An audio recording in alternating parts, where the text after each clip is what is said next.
Astaghfirullah. Bismillahirrahmanirrahim.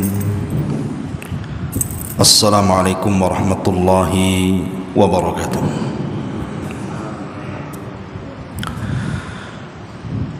Alhamdulillah,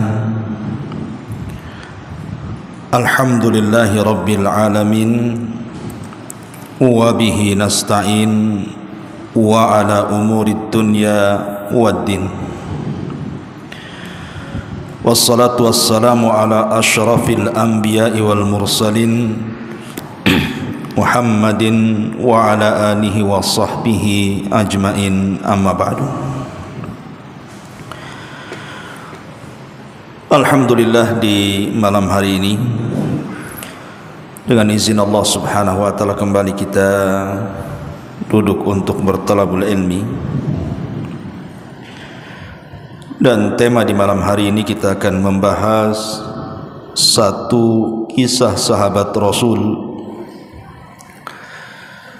yang merupakan as-sabiqun al-awwalun, orang-orang yang mula-mula dan awal-awal masuk Islam. Siapa dia?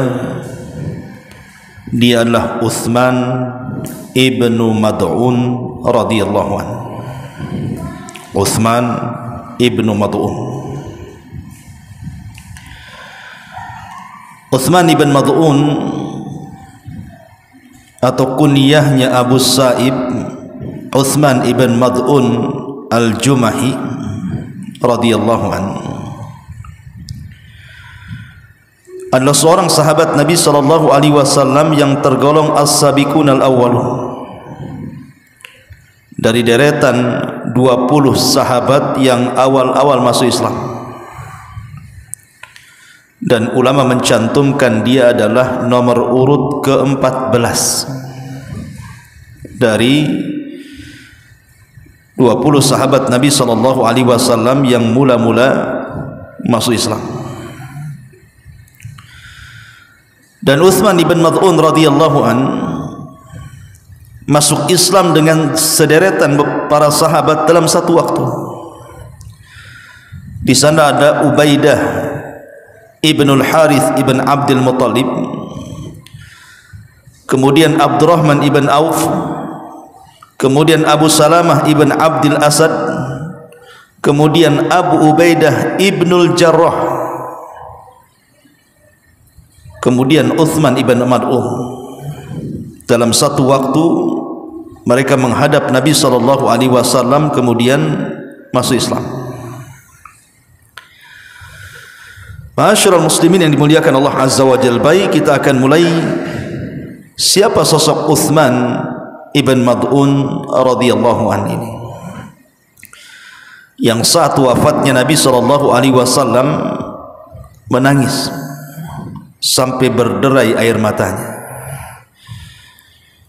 dan memuji Uthman ibn Mad'un dengan mengatakan dia adalah sahabat yang tidak pernah mengambil keuntungan dari dunia dan dunia pun tidak pernah dirugikan dari kepergiannya. Luar biasa, sahabat yang tidak pernah mengambil keuntungan dari dunia dan dunia tidak pernah dirugikan dengan kepergiannya. Itulah Uthman ibn Mad'un radhiyallahu anhu. Ketika Nabi sallallahu alaihi wasallam di permulaan dakwah beliau di tahun 613 atau sebelumnya 610, Nabi sallallahu alaihi wasallam melakukan pertama kali dakwah secara dakwah sirriyah, dakwah tidak terang-terangan, selama 3 tahun, dari tahun 610 Masehi sampai tahun 613 Masehi. Karena waktu itu memang Nabi sallallahu alaihi wasallam baru saja mendapatkan mandat wahyu dari Allah azza wajalla dan diangkat menjadi nabi dan rasul. Artinya belum ada kekuatan, belum ada pengikut. Makanya Rasul kemudian berdakwah dengan cara sirriyah, dengan cara dari teman ke teman, dari rumah ke rumah, atau bahasa lainnya door to door. Lah di antara sahabat Nabi SAW yang terkena dakwah sirriyah adalah Uthman ibn Mad'un. Jadi ketika Nabi SAW berdakwah sembunyi-sembunyi inilah sahabat-sahabat dari deretan para sahabat Nabi SAW yang masuk Islam di permulaan dakwah. Karena kan dakwah sirriyah kan awal-awal dakwah itu. Maka Uthman ibn Mad'un inilah satu di antara deretan para sahabat yang masuk Islam di permulaan dakwah Nabi SAW. Makanya kita katakan dia adalah as-sabiqunal awwalun, yang Allah Subhanahu wa taala firmankan dalam Al-Qur'an, was-sabiqunal awwalun minal muhajirin wal ansar walladzina tabauhum bi ihsan radhiyallahu anhum wa radu'an. Dan orang-orang yang awal-awal lagi mula-mula dari kalangan muhajirin dan ansar, dan orang-orang yang mengikuti mereka dengan baik, Allah redha kepada mereka dan mereka pun redha kepada Allah. Makanya Allah siapkan kepada mereka sorga-sorga yang mengalir di bawahnya sungai-sungai, dan mereka kekal di dalamnya, dan itulah keberuntungan yang sangat besar. Ma'asyiral muslimin yang dimuliakan Allah Subhanahu wa taala, setelah Uthman ibn Mad'un radhiyallahu an masuk ke dalam Islam, maka nasibnya sama dengan sahabat-sahabat yang lainnya, tidak lepas daripada rongrongan dari orang-orang Quraisy. Jadi orang-orang Quraisy itu marah dengan sebagian para sahabat yang mereka masuk ke dalam Islam, salah satunya Uthman ibn Mad'un. Karena di awal-awal masuk Islam ini para sahabat Nabi SAW banyak yang disakiti, ditekan dan diintimidasi. Contoh saja Uthman ibn Affan radhiyallahu an, itu sampai diikat tangannya di belakang, kemudian digulung dengan tikar, kemudian digantung kakinya di atas, kepalanya di bawah, kemudian dibakarkan perapian supaya asapnya terkena wajahnya. Tapi Uthman tetap di atas agama Islam dan tidak bergeming dengan keislamannya. Ataupun contoh Suhaib Ar-Rumi. Suhaib Ar-Rumi dipukul dada dan tengkuknya sampai hilang akalnya, hilang ingatannya. Tapi kemudian Allah Subhanahu wa taala kembalikan ingatannya setelah lama.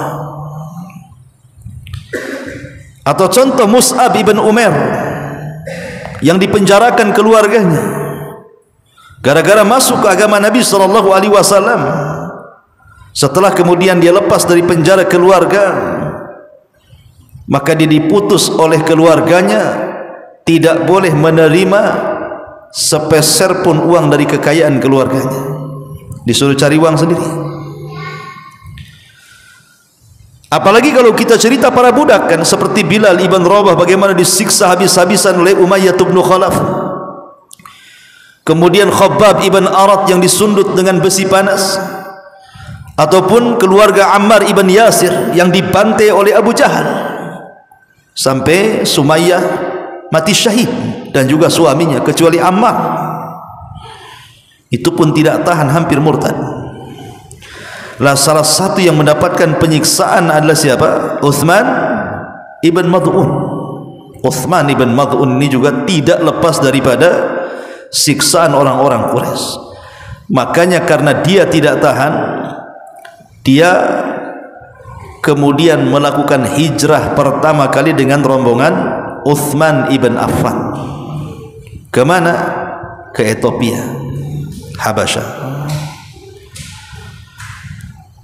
Kenapa Nabi SAW menyuruh mereka hijrah?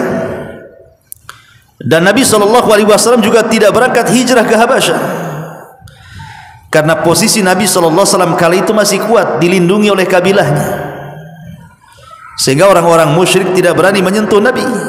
Karena di belakang Rasul ada kabilah Bani Hashim dan Bani Muttalib. sehingga Rasul tidak disentuh. Tapi orang-orang lemah seperti Bilal ibn Rabah, Khabbab ibn Arad, keluarga Ammar ibn Yasir, termasuk Uthman ibn Mad'un dan yang lainnya, mereka tidak bisa mempertahankan keimanan mereka di kota Mekah karena sengitnya permusuhan orang-orang Quraisy kepada kaum muslimin. Makanya kemudian mereka ingin hijrah keluar dari Mekah supaya mereka bisa beribadah kepada Allah Azza wa Jalla. Lah dari situ Nabi SAW memberikan rekomendasi, kalau kalian ingin hijrah, hijrahlah ke negeri Habasyah. Di sana ada seorang raja yang sangat adil, tidak pernah menzalimi siapapun daripada rakyatnya. Dialah Najasyi, atau dikenal namanya Ashamah ibn Afjur. Pergilah kalian ke sana. Maka berangkatlah rombongan pertama, sekitar 12 orang, ada yang mengatakan 15 orang, dipimpin oleh Utsman ibn Affan, berangkat ke Habasyah. Inilah hijrah pertama dalam Islam. Tahun 615 Masehi. Ma'asyiral muslimin yang dimuliakan Allah Azza wa Jalla, 1 tahun setelahnya, setelah mereka berada di bumi Habasyah, datang berita khok, berita buruk, bahwa banyak tokoh-tokoh Quraisy setahun setelahnya masuk Islam. Ketika itu turun surah An-Najm, di mana kemudian banyak, ketika turun surah An-Najm ini, sebagian atau secara hampir sebagian besar orang-orang Quraisy itu sujud. Disangka mereka masuk ke agama Nabi SAW. Disebarlah hoax bahwa orang-orang Quraisy itu sudah banyak masuk Islam. Sampailah berita ini ke Habasyah. Maka tentu mereka senang. Baru ditinggal 1 tahun, ternyata orang-orang Quraisy sudah banyak masuk Islam, padahal ini berita hoax. Akhirnya kemudian orang-orang yang sudah di Habasyah setahun itu, mereka balik. Rupanya sampai di Mekah tidak ada orang yang masuk Islam. Itu hanya kabar burung saja, berita hoax saja. Yang ada kemudian sengaja mereka membuat berita seperti itu untuk memancing orang-orang Habasyah pulang untuk ditangkap dan disiksa kembali. Sehingga Uthman ibn Mad'un harus mencari perlindungan. Dan di antara adat istiadat orang Arab adalah supaya mereka aman dari kabilah-kabilah Arab, maka mereka harus menyandar kepada orang yang kuat untuk melindungi mereka supaya tidak diganggu. Lah Uthman ibn Mad'un akhirnya mencari sepupunya namanya Al-Walid ibn Mughirah.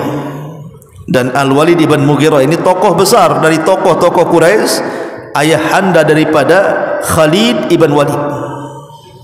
Jadi Uthman bin Mad'un minta bantuan sama dia, tolong lindungi saya di sini. Sebab kalau tidak lindungi, orang-orang Quraisy bisa saja menyakiti dia. Karena ada hubungan sepupu, maka Al-Walid ibn Mughirah pun kemudian melindungi Uthman ibn Mad'un. Ketika sudah mendapatkan perlindungan daripada Al-Walid ibn Mughirah, otomatis tidak ada orang Quraisy menyentuh Uthman ibn Mad'un kan, karena sudah ada perlindungan orang kuat. Masalahnya Uthman ibn Mad'un ini melihat sahabat-sahabat yang lain yang tidak punya perlindungan dari orang-orang kuat Mekah, mereka disiksa. Mereka disiksa kembali layaknya di permulaan dakwah Nabi SAW. Dari situ dia mencabut perlindungan dari Al-Walid ibn Mughirah dan ingin bergabung dengan kaum muslimin dan hanya ingin menyandarkan perlindungan kepada Allah Subhanahu wa taala. Al-Walid sempat mengatakan, jangan kau cabut perlindunganku kepadamu, engkau akan masalah. Tapi Uthman ibn Mad'un mengatakan, tidak ada masalah, aku serahkan perlindunganku kepada Allah Azza wa Jalla. Maka Al-Walid pun mengumumkan bahwa dia sudah tidak melindungi siapa? Uthman ibn Mad'un. Ketika orang-orang tahu bahwa Uthman ibn Mad'un ini tidak punya perlindungan dari Al-Walid ibn Mughirah, mulai datang gangguan kepada dia. Satu hari ada seorang penyair namanya Al-Walid ibn Rabi'ah. Walid ibn Rabi'ah ini atau Labid ibn Rabi'ah ini seorang penyair kondang kala itu, berada di majlis Quraisy, sedang melantunkan bait-bait syair. Karena orang-orang Quraisy zaman itu suka menampilkan syair-syair, ditonton banyak orang. Tampillah Labid ibn Rabi'ah ini bersyair, berkumandang. Kemudian salah satu ucapannya adalah, ala kullu syai'in ma khalallahu batil. Ingatlah segala sesuatu selain Allah Subhanahu wa taala adalah kebatilan. Lah ketika sang syair ini mengatakan seperti itu, Uthman ibn Mad'un itu ada di situ. Apa kata dia? Sodakta, kau benar katanya. Masalahnya kemudian bait syair yang setelahnya dia mengatakan, wa kullu na'imin la mahalata zailun, dan setiap kenikmatan, maksudnya di sorga, pasti akan hilang. Maka Uthman ibn Mad'un langsung mengatakan, kadzabta, dusta kamu katanya. Ketika dia mengatakan kadzabta, Labid ibn Rabi'ah ini terhenti dari melantunkan syair dan mengatakan, demi Allah, sepanjang aku menjadi pujangga katanya, melantunkan syair, tidak ada orang berani memotong syairku kecuali kamu katanya. Akhirnya dia mengatakan, mengompori yang lainnya, orang ini orang gak beres nih. Tiba-tiba seorang laki-laki mengatakan, inna hadha safihun faraqa dinana fala tajidanna fi nafsika min qawlihi. Wahai Labid ibn Rabi'ah, kamu tahu enggak siapa yang memotong syairmu itu? Maksudnya Uthman ibn Mad'un itu. Dia adalah orang bodoh, safi, faraqa dinana, dia yang sudah meninggalkan agama kami. Dari situ kemudian tiba-tiba ada seorang laki-laki datang menghantam, mengeroyok siapa? Uthman ibn Mad'un, dan menonjok pas di mata sebelah kanannya sampai bengkak. Sampai ketika terjadi perkelahian itu, datanglah Al-Walid ibn Mughirah dan mengatakan, ya Uthman, bukankah sudah kukatakan jangan kau cabut perlindunganku? Nah ini jadinya kayak gini nih, kau ditonjok orang jadinya. Balik lagi lah kau kepada aku akan umumkan kepada orang-orang Quraisy, biar engkau tidak diganggu dan engkau berada dalam lindunganku, biar engkau tidak bermasalah. Kata Uthman ibn Mad'un, sesungguhnya ketika mereka menonjok mataku, ini yang kuinginkan katanya, ini yang kuinginkan. Kalau bisa yang satunya ditonjok lagi, karena yang satu ini mata suka berkhianat katanya. Ada orang sahabat kayak gini coba ini. Kalau bisa satunya lagi ditonjok gitu. Karena mata yang satu ini takut berkhianat katanya. Ma'asyiral muslimin yang dimuliakan Allah Subhanahu wa taala, seperti itulah Uthman ibn Mad'un radhiyallahu anhu. Dia membela Islam di hadapan halayak ramai.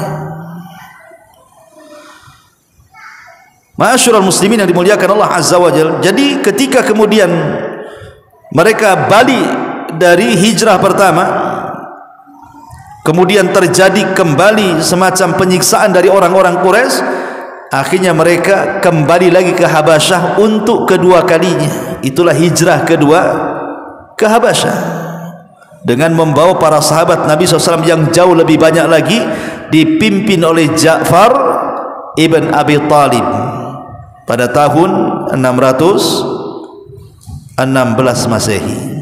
Berangkat rombongan kedua ke Habasyah. Ya. Ma'asyiral muslimin yang dimuliakan Allah Subhanahu wa taala, lah ketika kemudian berlangsung hijrah mereka, liku-liku hijrah kan, para sahabat yang hijrah ke Habasyah kan macam-macam ya. Liku-liku perjuangan dan kehidupan mereka itu. Ya ada yang enak, ada yang tidak enak, biasa namanya orang hijrah di perantauan kan. Seperti yang terjadi kepada Ramlah Ummu Habibah. Ketika berada di Habasyah, suaminya murtad, masuk Nasrani. Karena negeri Habasyah kan negeri Nasrani. Tertarik dengan Nasrani, Ummu Habibah ini suaminya masuk ke Kristen. Akhirnya dia menjadi janda.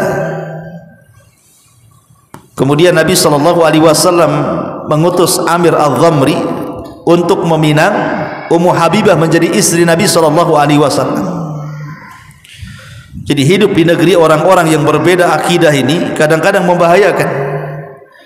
Baik, kenapa para ulama melarang kita bepergian ke negeri kafir kalau tidak ada kebutuhan yang mendesak? Karena bisa saja negeri kafir itu menyuguhkan kepada kita syubhat dan syahwat. Makanya boleh kita masuk ke negeri-negeri kafir itu dengan aturan yang ketat dalam Islam itu. Bukan hanya sekedar jalan-jalan, bukan hanya sekedar itu, tapi dalam Islam itu ada aturan-aturan. Ya, contohnya di sini, sahabat Nabi SAW saja bisa masuk ke Nasrani. Padahal Ummu Habibah dan suaminya itu sudah lelah letih loh hijrah loh, menghindari gangguan-gangguan Quraisy. Ketika sampai di Habasyah, murtad pula dia masuk Nasrani. Begitulah liku-liku orang-orang hijrah di zaman itu. Tidak ada gangguan dari Mekah, gangguan pula dari yang lain. Nah, ketika pensyariatan hijrah ke Madinah pada tahun 622 Masehi, maka diberlakukan hijrah ke kota Madinah. Maka semua para sahabat yang ada di Mekah ataupun yang ada di Habasyah disuruh bergabung, kemudian menyatu di kota Madinah. Lah dari sini ma'asyiral muslimin yang dimuliakan Allah Azza wa Jalla, tampaklah bagaimana kepribadian Utsman ibn Mad'un ketika di kota Madinah. Disebutkan di antara manakibnya adalah Utsman ibn Mad'un ini adalah orang yang menghabiskan waktu-waktunya untuk melakukan qiyamul lail dan siyamun nahar. Setiap malam salat malam, setiap malam puasa sunnah, dan setiap hari membaca Quran. Sampai satu hari istri daripada Utsman ibn Mad'un ini bertandang ke rumah istri-istri Nabi SAW. Dalam riwayat ke rumah Aisyah radhiyallahu anha.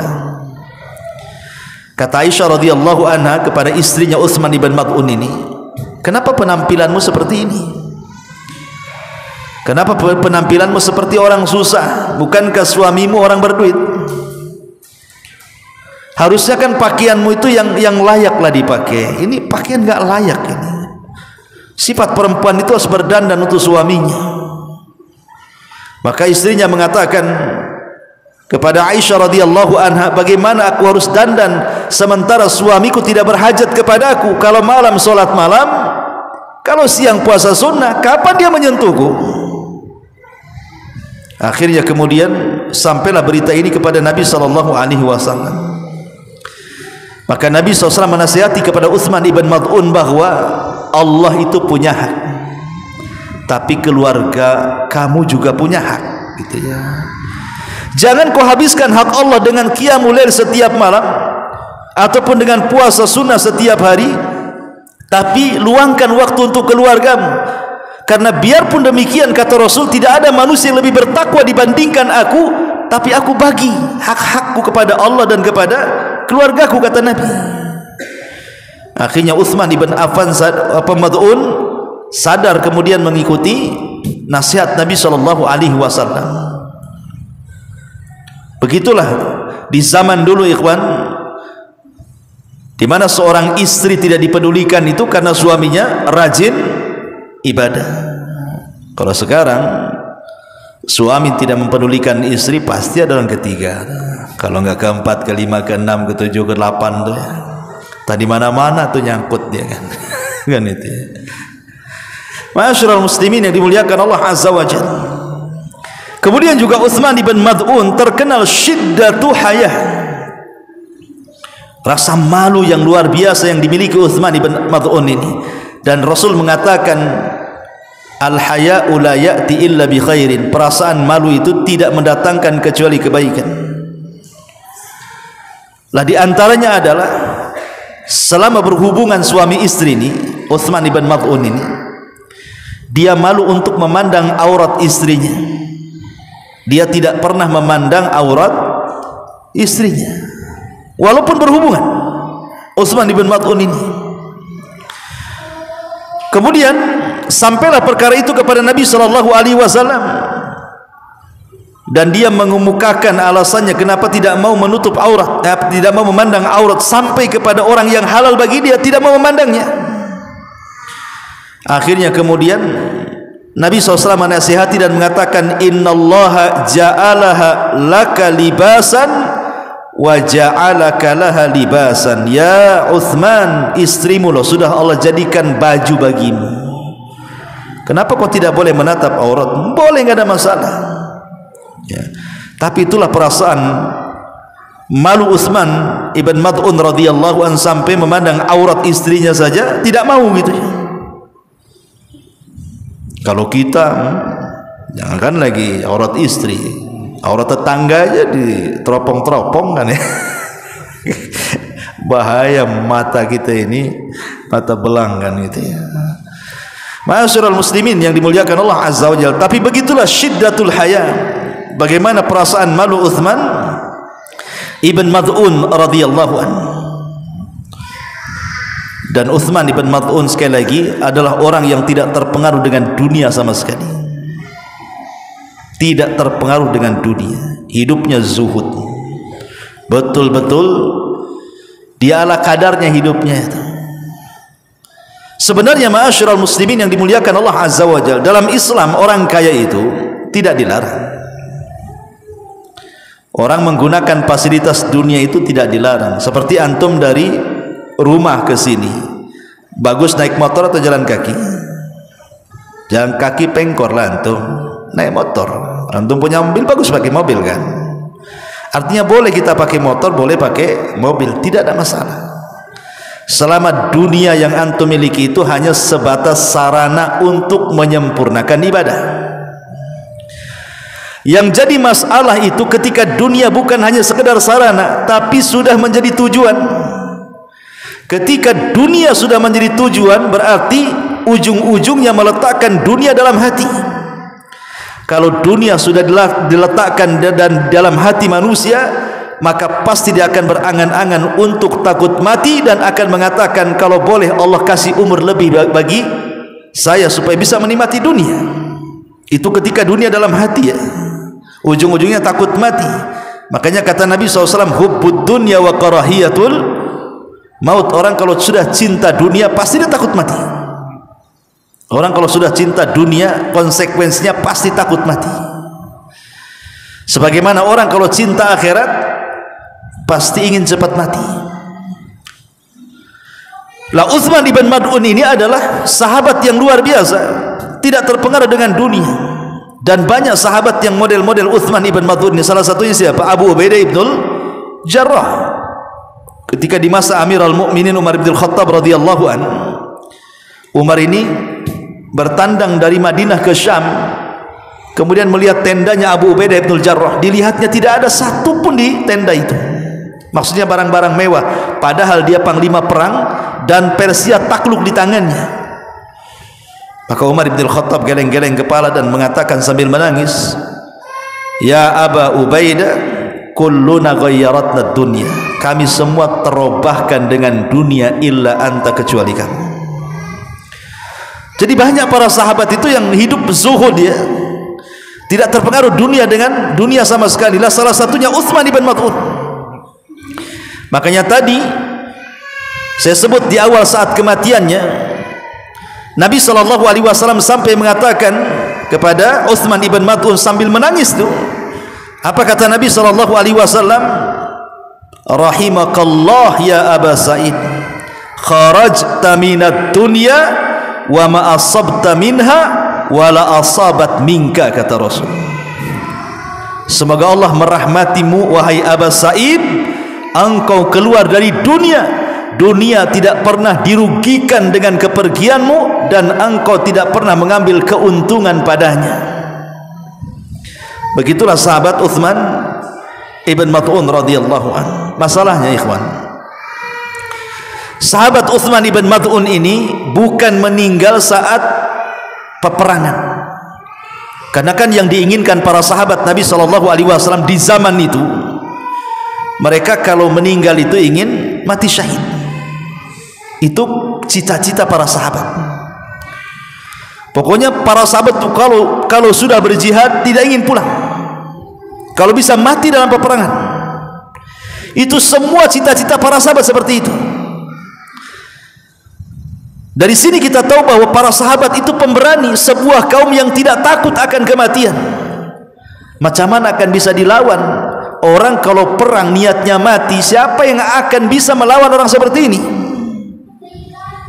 Pasti dia akan berusaha untuk betul-betul kan sungguh-sungguh dalam berjihad supaya dia bisa mati syahid di situ.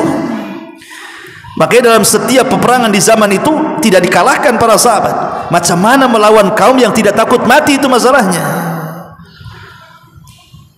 Lah Utsman ibn Mad'un ini Allah takdirkan dia ikut terlibat perang Badar. Ya, memang terlibat dalam perang Badar. Tapi dia tidak terbunuh di perang Badar alias syahid, tidak. Justru setelah Badar selesai, kemudian pulang ke kota Madinah, selang beberapa waktu setelah perang Badar, dia pun terkulai sakit. Kemudian sakit itulah yang menyebabkan dia meninggal dunia. Dan dialah sahabat yang pertama kali dari kalangan muhajirin yang meninggal dunia, dan dia pula sahabat yang pertama dari kalangan muhajirin yang dikubur di Baqi. Inilah Utsman ibn Mad'un ini. Lah karena kematian Utsman ibn Mad'un ini dengan cara seperti itu, ada sebagian para sahabat itu yang bersuudzon, berburuk sangka kepada Utsman ibn Mad'un itu. Karena Utsman ibn Mad'un ini kan satu sisi dia ahli ibadah, dan itu dikenal di kalangan para sahabat. Kalau malam menghabiskan qiyamul lail, kalau siang menghabiskan puasa sunnah dan baca Quran, tiba-tiba Allah pilihkan kematiannya seperti itu. Harusnya orang seperti ini mati syahid, gitu maksudnya. Sampai orang-orang yang berburuk sangka itu, salah satunya ada siapa? Umar bin Khattab. Umar bin Khattab radhiyallahu anhu ikut berburuk sangka gitu ya kepada Utsman ibn Mad'un, dan itu lama sekali dihilangkan dari hati-hati para sahabat sampai meninggalnya Nabi SAW. Barulah perasaan itu hilang. Kenapa? Karena Nabi SAW juga tidak mati di peperangan. Mati kan Rasul tidak mati syahid kan? Mati Rasulullah itu mati atau meninggal dunia diawali dengan sakit dulu. Maka kemudian mereka sadar bahwa tidak mesti kemuliaan itu harus meninggal di medan pertempuran kan? Buktinya Rasul meninggal sama dengan Utsman ibn Mad'un diawali dengan sakit. Setelah Nabi SAW meninggal, Abu Bakar pula meninggal lagi dalam kondisi yang sama, diawali dengan sakit. Dia mandi tengah malam, kemudian dia merasakan sakit. Akhirnya sakit itu yang menghantarkan Abu Bakar Siddiq radhiyallahu anhu kepada kematiannya. Makin yakin lagi bahwa tidak mesti kematian dalam jihad itulah seseorang dikatakan utama, dan meninggal selain jihad tidak dikatakan utama. Buktinya Rasul dan Abu Bakar tidak meninggal dalam peperangan kan? Termasuk siapa? Al-Walid ibn Khalid ibn Walid. Khalid ibn Walid ini kalau mau dihitung tusukan dalam badannya, sudah nggak dihitung, ribuan tusukan pedang, ribuan tusukan panah dan tombak di badannya. Harusnya sekelas Khalid ibn Walid ini mati dalam peperangan kan? Tapi Allah takdirkan tidak, dia mati dalam pembaringan sakit. Sampai saat dia hendak meninggal itu dia menangis. Mungkin bahasa kitanya, kenapalah harus meninggal seperti ini gitu. Aku kan seorang pemimpin perang, harusnya aku matilah dalam pertempuran. Jadi nyesellah Khalid ibn Walid ini. Tetapi kemudian disadarkan oleh Ibnu Abbas radhiyallahu anhu dan mengatakan, ya Khalid, ingin tahu rahasianya kenapa engkau meninggal di pembaringan dan tidak dimatikan dalam pertempuran? Kata Khalid, apa yang Anda maksudkan wahai turjumanul Quran? Maka Ibnu Abbas radhiyallahu anhu mengatakan, ya, karena engkau adalah saifun min suyufillah, engkau adalah pedang dari pedang-pedang Allah, dan pedang Allah tidak mungkin terkalahkan di peperangan. Makanya Allah pilih kematianmu seperti ini. Kalau engkau mati dalam peperangan berarti pedang Allahnya kalah kan gitu ya. Tidak mungkin pedang Allah kalah. Makanya Allah berikan kematian seperti ini. Lah saat Utsman ibn Mad'un radhiyallahu an meninggal dunia dari Aisyah radhiyallahu anha, dia mengatakan, ra'aitu an-nabiy sallallahu alaihi wasallam yuqabbilu Utsman ibn Mad'un wa huwa mayyitun. Kata Aisyah radhiyallahu anha, aku melihat Rasul sallallahu alaihi wasallam mencium Utsman ibn Mad'un setelah meninggal. Hatta ra'aitu dumu'a tasil, sampai aku melihat Nabi sallallahu alaihi wasallam mencucurkan air mata yang begitu deras dari kedua matanya karena mengenang kebaikan Utsman ibn Mad'un radhiyallahu anhu. Dalam riwayat Tirmizi, anna Nabi sallallahu alaihi wasallam qabbala Utsman ibn Mad'un wa huwa mayyitun wa huwa yabki.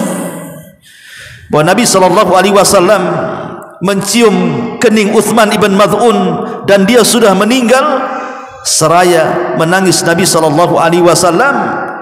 Dan dalam riwayat ainahu tadrifan, di mana kedua matanya betul-betul mencucurkan dengan deras air mata Nabi sallallahu alaihi wasallam karena sedih akan meninggalnya Utsman ibn Mad'un radhiyallahu anhu. Dan Utsman ibn Mad'un orang yang baik dari kalangan salaf. Makanya ketika Utsman ibn Mad'un meninggal dunia, dalam waktu yang sama setelah Utsman bin Mad'un meninggal dunia, disusul dengan siapa? Putri Nabi sallallahu alaihi wasallam, Ruqayyah bintu Rasulillah. Di tahun yang sama Utsman bin Mad'un meninggal dunia dulu, kemudian beberapa bulan setelahnya putri Nabi sallallahu alaihi wasallam, Ruqayyah, menyusul meninggal dunia. Dan ketika itu dia istri daripada Utsman ibn Affan radhiyallahu anhu. Dan Utsman tidak terlibat dalam perang Badar karena mengurus Ruqayyah, tapi Ruqayyah tidak tertolong. Lah saat Ruqayyah ini di detik-detik wafatnya, Nabi sallallahu alaihi wasallam membisikkan di telinganya dan mengatakan, ilhaqi bisalafinal khair Utsman ibn Mad'un. Kata Nabi sallallahu alaihi wasallam kepada Ruqayyah saat ruhnya hendak terlepas dari badannya, ilhaqi bisalafinal khair, susulah orang terbaik dari kita, maksudnya Utsman ibn Mad'un. Susulah orang terbaik dari kita Utsman ibn Mad'un, wahai Ruqayyah. Makanya Ruqayyah pun kemudian menghembuskan nyawa terakhirnya, meninggal dunia. Tetapi di sini bagaimana Nabi SAW mengatakan ilhaqi bisalafinal khair. Rasul memuji Utsman ibn Mad'un dengan kata-kata al khair, orang yang paling baik dari kami. Ini rekomendasi yang luar biasa. Utsman ibn Mad'un radhiyallahu anhu meninggal di kota Madinah, dan dia orang yang pertama kali berhijrah, orang yang pertama kali wafat dari kalangan muhajirin di Madinah, dan orang yang pertama kali dikebumikan di kuburan Baqi al-Gharqad radhiyallahu anhu wa radu'an. Semoga Allah subhanahu wa ta'ala meridhai Utsman ibn Mad'un radhiyallahu anhu. Inilah diantara kisah daripada Utsman ibn Mad'un. Lalu apa yang kita bisa petik pelajaran daripada kisah Utsman ibn Mad'un ini? Pertama, kita diajarkan untuk kesederhanaan dalam ibadah.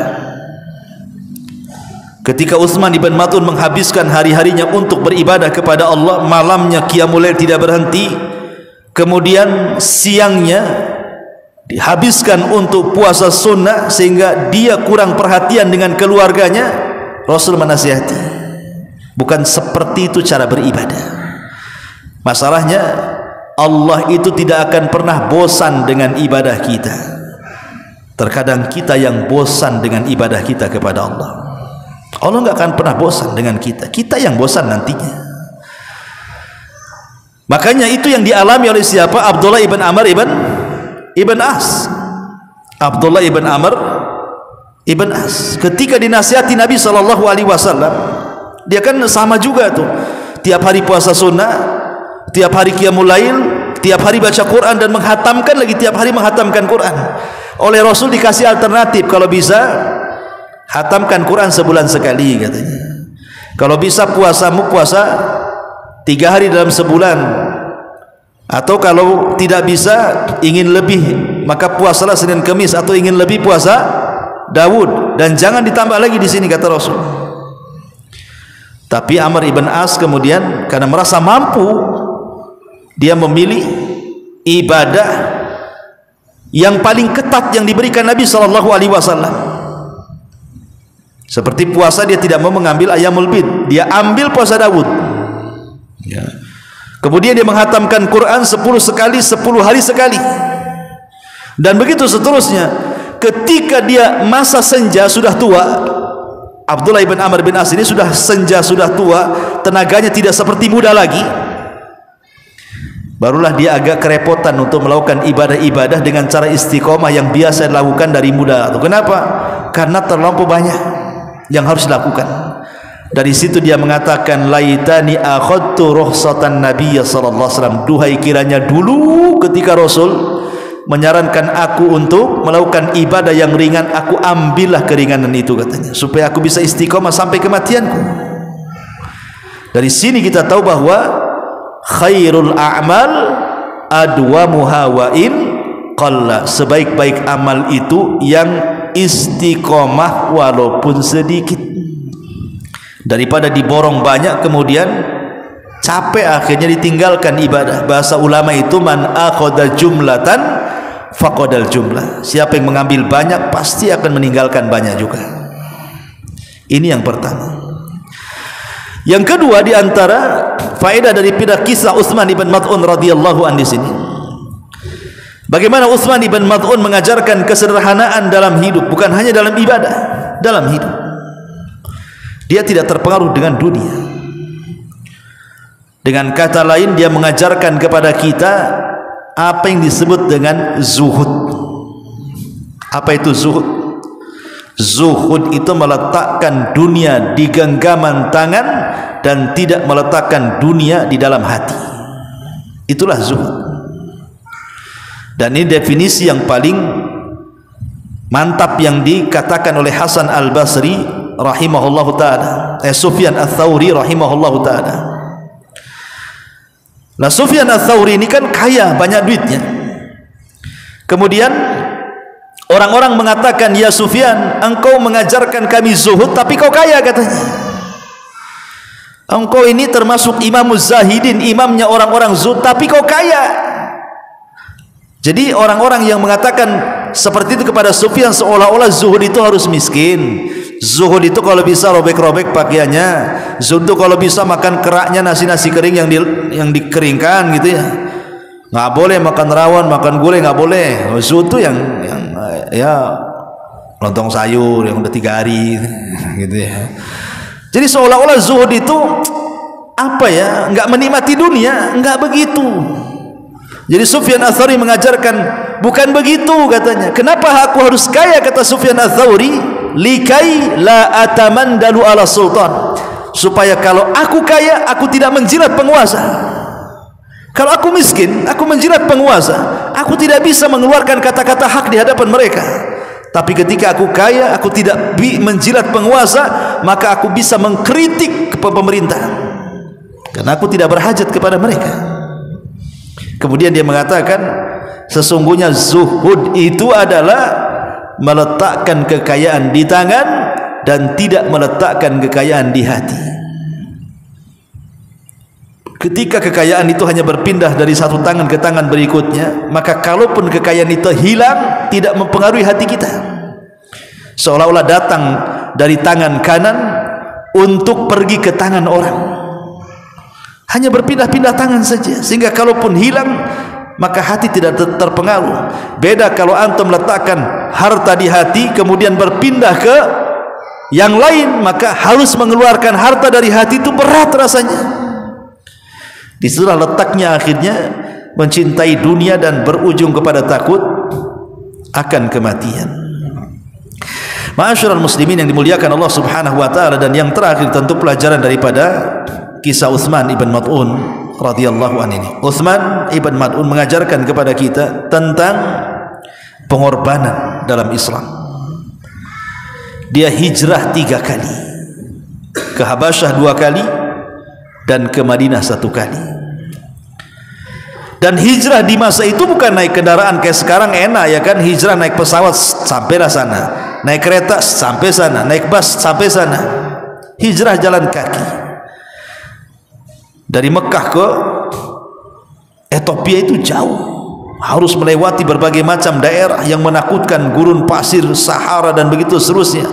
Tapi demi mempertahankan agama, mereka rela meninggalkan negara tercinta dan tempat kelahirannya. Itulah para sahabat mengajarkan pengorbanan kepada kita, yang boleh jadi kita belum pernah merasakan itu semuanya. Makanya wajar kalau seandainya Rasul mengatakan khairun nas qarni thumma alladhina yalunahum thumma alladhina yalunahum, sebaik-baik manusia adalah generasi aku dan para sahabatku, baru disusul para tabi'in, baru disusul para tabi'in. Subhanallah bihamdika asyhadu an la ilaha illa anta astaghfiruka wa atubu ilaik. Allahu ta'ala a'lam. Assalamualaikum warahmatullahi wabarakatuh.